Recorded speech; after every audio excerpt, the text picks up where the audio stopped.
What does Qatar's pastime in pearl diving have to do with the upcoming World Cup? The answer is everything. 3, 2, 1, let's go in depth.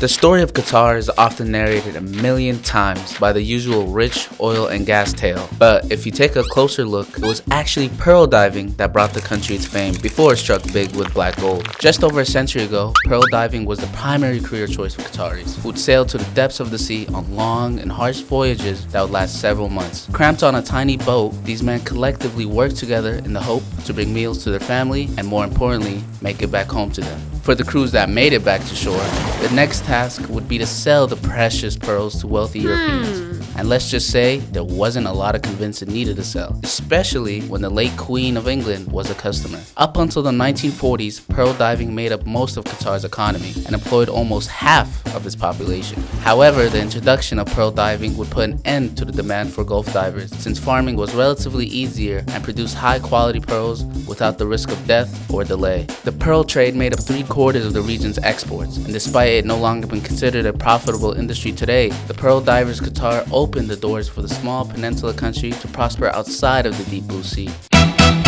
The 1940s were a boom for Qatar. On the shores of Doha, Qatar would catch a glimpse of its future as oil would be discovered and the small country would join the exclusive Middle East Oil Club.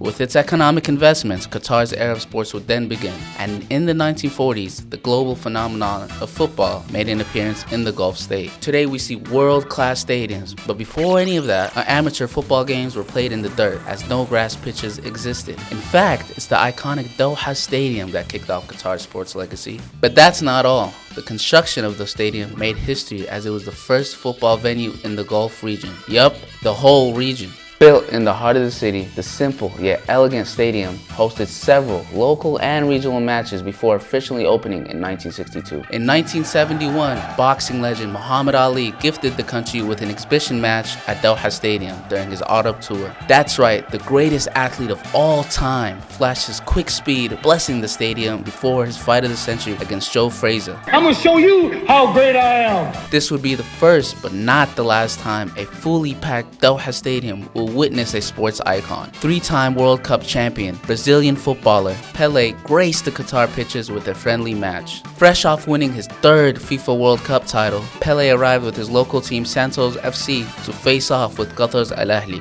The country erupted in excitement to witness arguably the greatest football player in action. Qatari football fanatics from every corner of the country stormed in to fill in the 2,000 capacity stadium, with thousands more peeking over the gates and the fences. The memorable moments shared on the pitches at Doha Stadium torched a path for a young generation of Qatari football players. In 1980, Qatar debuted its 7th edition of the AFC Asian Cup, and despite being eliminated in the first round, it was an incredible feat for the team since they only played their first official match in 1970. A year later, Qatar's under-20 redeemed their country's pride on the pitch by overthrowing Brazil and England at the FIFA World Cup Youth Championships in Australia, finishing 2nd. Qatar's Maroons came close to winning its first Gulf Cup in 1984, but lost to Iraq during penalties. However, redemption became a common theme for the Qataris as the Maroons were crowned champions, winning the country its first ever major title. The remarkable campaign at the Gulf Cup can be attributed to Qatar's conquest at the Summer Olympics. Qatar returned to the Olympic Games after being eliminated in the group stages during the Los Angeles 84 Games. The team ran it back, reaching the quarterfinals of the Barcelona 92 Games. While the country invested in its national team, it made sure to do the same in sport venues with the construction of several stadiums, including Khalifa International Stadium. After bagging several appearances at other world-renowned stadiums, Qatar decided it's time for the country to host its edition of a football tournament. Before winning the AFC in 2019,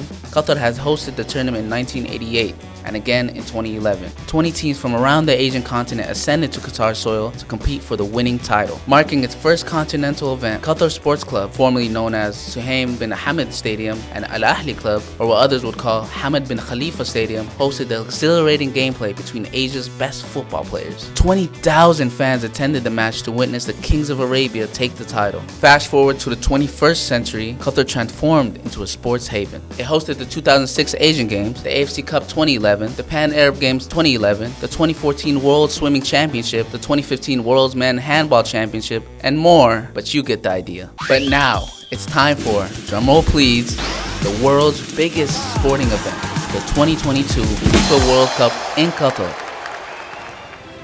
Be sure to check out our latest episode of In Depth Season 2 and stay tuned for the next episode.